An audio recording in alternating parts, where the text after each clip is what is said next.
मसाले भात म्हटलं की सगळ्यांनाच आवडतो. लहानांपासून मोठ्यांपर्यंत सगळ्यांनाच हा मसाले भात आवडतो. एकदम सोप्या पद्धतीने आणि झटपट होणारा आपण हिरव्या वाटणातील एकदम मस्त असा मसाले भात बनवणार आहोत. करायला अगदी सोपा आहे, खायला तेवढाच टेस्टी आणि भन्नाट चवीचा आहे.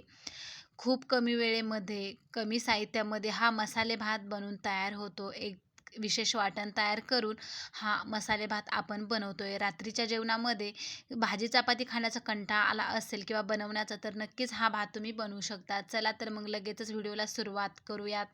इथे मी हा तांदूळ घेतलेला आहे, इंद्रायणी तांदूळ आहे. हा मी 2 ते 3 वाट्या तांदूळ घेतलेला आहे. त्यासाठी लागणारं साहित्य बघूयात. इथे मी 1 वाटी भरून पांढरा वाटाणा भिजवलेला घेतलेला आहे, रात्रभर पाण्यामध्ये भिजवलेला. 1 टोमॅटो आणि 1 बटाटा सालं काढून कट करून घेतलेला आहे. त्यानंतर इथे काही आलं घेतलेलं आहे बारीक कट करून. त्यानंतर 2-3 हिरव्या मिरच्या आणि खूप सारा लसूण